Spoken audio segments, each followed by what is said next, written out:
Cricket ಜಗತ್ತಿನ interesting ಸುದ್ದಿಗಳನ್ನು quick ಆಗಿ ಹೇಳ್ತೇನೆ ಕ್ರಿಕೆಟ್ ರೌಂಡ್ ಅಪ್ ನಲ್ಲಿ. ನಾನು ಶಾಂತಾ. ನೀವು ಸುದ್ದಿಯಾನದ ಸಬ್ಸ್ಕ್ರೈಬರ್ ಆಗೋದಕ್ಕೆ ಮರಿಬೇಡಿ. ಭಾರತ ಹಾಗೆ ಇಂಗ್ಲೆಂಡ್ ನಡುವಿನ ಟೆಸ್ಟ್ ಸರಣಿಯ 2ನೇ ಪಂದ್ಯ ಜುಲೈ 2ರಿಂದ ಬರ್ಮಿಂಗ್ಹ್ಯಾಮ್ನಲ್ಲಿ ನಡೆಯಲಿದ್ದು, ಇದಕ್ಕಾಗಿ ಇಂಗ್ಲೆಂಡ್ ತಂಡವನ್ನು ಪ್ರಕಟ ಮಾಡಲಾಗಿದೆ. ಈ ನಡುವೆ ಮೊದಲ ಟೆಸ್ಟ್ ಪಂದ್ಯದಂತೆ 2ನೇ ಪಂದ್ಯಕ್ಕೂ ಕೂಡ ಮಳೆ ಅಡ್ಡಿಪಡಿಸಬಹುದು ಅಂತ ವರದಿಯಾಗಿದೆ. ಆದರೆ ಪಂದ್ಯದ ಕೊನೆಯ ದಿನವನ್ನು ಹೊರತುಪಡಿಸಿ ಮೊದಲ 4 ದಿನಗಳಲ್ಲಿ ಮಳೆಯು ಹೆಚ್ಚಿನ ಪರಿಣಾಮ ಬೀರೋದಿಲ್ಲ ಎಂದು ಹವಾಮಾನ ಇಲಾಖೆ ತಿಳಿಸಿದೆ. ಭಾರತ ಆಸ್ಟ್ರೇಲಿಯಾ ಏಕದಿನ ಸರಣಿಯ ಸಿಡ್ನಿ ಪಂದ್ಯದ ಎಲ್ಲಾ ಟಿಕೆಟ್ಗಳು ಮಾರಾಟವಾಗಿವೆ ಎಂದು ಕ್ರಿಕೆಟ್ ಆಸ್ಟ್ರೇಲಿಯಾ ಸ್ಪಷ್ಟಪಡಿಸಿದೆ. ವಿರಾಟ್ ಕೊಹ್ಲಿ ಮತ್ತು ರೋಹಿತ್ ಶರ್ಮಾ ಅವರ ಕೊನೆಯ ಆಸ್ಟ್ರೇಲಿಯಾ ಪ್ರವಾಸವಾಗಬಹುದಾದ ಈ ಸರಣಿಗೆ ಭಾರಿ ಡಿಮ್ಯಾಂಡ್ ಇದೆ. ಭಾರತೀಯ ಅಭಿಮಾನಿಗಳು ಟಿಕೆಟ್ಗಳನ್ನು ಹೆಚ್ಚಿನ ಸಂಖ್ಯೆಯಲ್ಲಿ ಖರೀದಿ ಮಾಡುತ್ತಿದ್ದಾರೆ.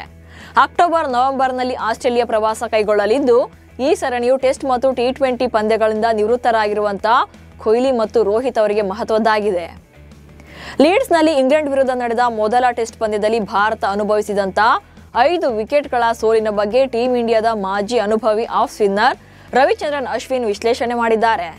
ಭಾರತ ಇನ್ನಷ್ಟು ಹೆಚ್ಚು ಸಮಯ ಬ್ಯಾಟಿಂಗ್ ಮಾಡುವತ್ತ ಗಮನ ಹರಿಸಬೇಕು. ಹಾಗೆಯೇ ಪ್ರಸ್ತುತ ಟೆಸ್ಟ್ ಸರಣಿಯಲ್ಲಿ ಇಂಗ್ಲೆಂಡ್ನ ಸರಾಸರಿ ದಾಳಿಯ ವಿರುದ್ಧ ರಿಷಬ್ ಪಂತ್ ತಮ್ಮ ಶತಕಗಳನ್ನು ದ್ವಿಶತಕಗಳಾಗಿ ಪರಿವರ್ತನೆ ಮಾಡಬೇಕು ಎಂದಿದ್ದಾರೆ. ಉತ್ತರ ಪ್ರದೇಶ ಸರ್ಕಾರವು ಕ್ರಿಕೆಟಿಗ ರಿಂಕು ಸಿಂಗ್ ಸೇರಿದಂತೆ 7 ಕ್ರೀಡಾಪಟುಗಳಿಗೆ ಸರ್ಕಾರಿ ಉದ್ಯೋಗಗಳನ್ನು ಕೊಟ್ಟಿದೆ. ರಿಂಕು ಸಿಂಗ್ ಶಿಕ್ಷಣ ಇಲಾಖೆಯಲ್ಲಿ ಮೂಲ ಶಿಕ್ಷಣಾಧಿಕಾರಿಯಾಗಿ ನೇಮಕಗೊಂಡಿದ್ದಾರೆ. ಪ್ಯಾರಾ ಅಥ್ಲೀಟ್ ಪ್ರವೀಣ್ ಕುಮಾರ್ ಗೃಹ ಇಲಾಖೆಯಲ್ಲಿ ಉಪ SP ಆಗಿ, ಹಾಗೆ ಇತರ ಆಟಗಾರರು ವಿವಿಧ ಇಲಾಖೆಗಳಲ್ಲಿ ನೇಮಕಗೊಂಡಿದ್ದಾರೆ. ಭಾರತ ಮತ್ತು ಪಾಕಿಸ್ತಾನದ ನಡುವಿನ ರಾಜತಾಂತ್ರಿಕ ಸಂಬಂಧಗಳು ಹದಗೆಟ್ಟಿರುವ ಸಂದರ್ಭದಲ್ಲೇ ಭಾರತೀಯ ಕ್ರಿಕೆಟಿಗ ಇಶಾನ್ ಕಿಶನ್ ಪಾಕಿಸ್ತಾನಿ ಕ್ರಿಕೆಟಿಗ ಮೊಹಮ್ಮದ್ ಅಬ್ಬಾಸ್ ಜೊತೆ ಸೆಲ್ಫಿ ತೆಗೆದುಕೊಂಡಿದ್ದು, ಈ ಫೋಟೋ ಸಾಮಾಜಿಕ ಜಾಲತಾಣದಲ್ಲಿ ವೈರಲ್ ಆಗ್ತಾ ಇದೆ. ಇಬ್ಬರು ಕೂಡ ನಾಟಿಂಗ್ಹ್ಯಾಮ್ಶೈರ್ ಕೌಂಟಿ ಕ್ರಿಕೆಟ್ ತಂಡದಲ್ಲಿದ್ದು ಒಟ್ಟಿಗೆ ಆಡ್ತಾ ಇದ್ದಾರೆ. ಆದಾಗ್ಯೂ ಕೂಡ ಭಾರತ ಪಾಕಿಸ್ತಾನ ಉದ್ವಿಗ್ನತೆಯ ನಡುವೆ ಈ ಫೋಟೋ ವಿವಾದಕ್ಕೆ ಕಾರಣವಾಗಿದೆ.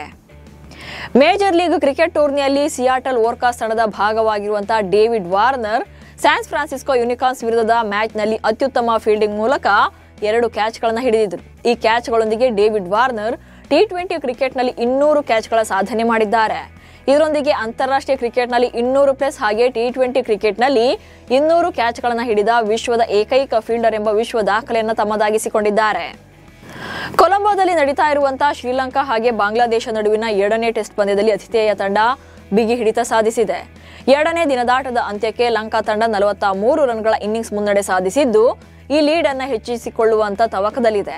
ಗುರುವಾರ 8 ವಿಕೆಟ್ಗೆ 220 ರನ್ಗಳಿಂದ ಆಟ ಮುಂದುವರಿಸಿದಂತಹ ಬಾಂಗ್ಲಾದೇಶ ಮೊದಲ ಇನ್ನಿಂಗ್ಸ್ನಲ್ಲಿ 247 ರನ್ಗಳಿಗೆ ಆಲ್ಔಟ್ ಆಯಿತು.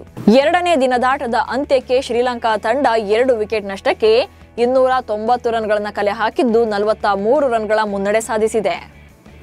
4ನೇ ವಿಶ್ವ ಟೆಸ್ಟ್ ಚಾಂಪಿಯನ್ಶಿಪ್ ಭಾಗವಾಗಿ ಆಸ್ಟ್ರೇಲಿಯಾ ತಂಡ ವೆಸ್ಟ್ ಇಂಡೀಸ್ ಪ್ರವಾಸ ಕೈಗೊಳ್ಳಲಿದ್ದು, ಮೊದಲ ಪಂದ್ಯದಲ್ಲೇ ವಿಂಡೀಸ್ ತಂಡ ಆಸ್ಟ್ರೇಲಿಯಾವನ್ನು ನಡುಗಿಸಿದೆ.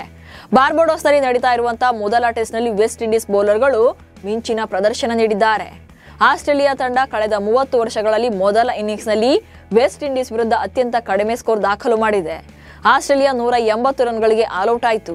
30 ವರ್ಷಗಳಲ್ಲಿ ಆಸ್ಟ್ರೇಲಿಯಾ ವೆಸ್ಟ್ ಇಂಡೀಸ್ ವಿರುದ್ಧ ಇಷ್ಟು ಕಡಿಮೆ ಸ್ಕೋರ್ಗೆ ಆಲ್ಔಟ್ ಆಗಿರೋದು ಇದೇ ಮೊದಲು. RCB ತಂಡದ ಆಲ್ರೌಂಡರ್ ಕೃನಾಲ್ ಪಾಂಡ್ಯ ತಂದೆಯನ್ನು ನೆನೆದು ಭಾವುಕ ಪೋಸ್ಟ್ ಅನ್ನು ಹಂಚಿಕೊಂಡಿದ್ದಾರೆ. ದಿವಂಗತ ತಂದೆಯ ಹುಟ್ಟುಹಬ್ಬದ ಹಿನ್ನೆಲೆಯಲ್ಲಿ ಪಾಂಡ್ಯ ತಮ್ಮ ಮನೆಯಲ್ಲಿ ವಿಶೇಷ ಕಾರ್ಯಕ್ರಮವನ್ನು ಆಯೋಜನೆ ಮಾಡಿದರು. ತಂದೆಗೆ ಗೀತ ನಮನ ಸಲ್ಲಿಸಲಾಗಿದ್ದು, ಹಾರ್ದಿಕ್ ಪಾಂಡ್ಯ, ಕೃನಾಲ್ ಪಾಂಡ್ಯ ಇಬ್ಬರು ಕೂಡ ಭಾವುಕರಾಗಿದ್ದಾರೆ. ಈ ಕಾರ್ಯಕ್ರಮದ ವಿಡಿಯೋವನ್ನು ಕೃನಾಲ್ ಶೇರ್ ಮಾಡಿದ್ದಾರೆ. ವಿಶ್ವ ಚಾಂಪಿಯನ್ಶಿಪ್ ಆಫ್ ಲೆಜೆಂಡ್ಸ್ 2025ರ ಭಾಗವಾಗಿ ಭಾರತ ಚಾಂಪಿಯನ್ಸ್ ಮತ್ತು ಪಾಕಿಸ್ತಾನ ಚಾಂಪಿಯನ್ಸ್ ಮಧ್ಯೆ ಜುಲೈ 20ರಂದು ಬರ್ಮಿಂಗ್ಹ್ಯಾಮ್ನ ಎಡ್ಜ್ಬಾಸ್ಟನ್ನಲ್ಲಿ ಲೀಗ್ ಪಂದ್ಯ ನಡೆಯಲಿದೆ.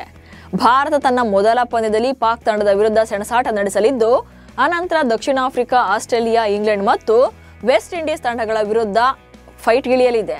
ಇದರಲ್ಲಿ ನಿವೃತ್ತಿ ಪಡೆದಂತಹ ಕ್ರಿಕೆಟ್ ದಿಗ್ಗಜರು ಪಂದ್ಯಗಳನ್ನಾಡಲಿದ್ದಾರೆ. ಇವೆಷ್ಟು ಇವತ್ತಿನ ಕ್ರಿಕೆಟ್ ರೌಂಡ್ ಅಪ್ ಸುದ್ದಿಗಳು. ನಮಸ್ಕಾರ.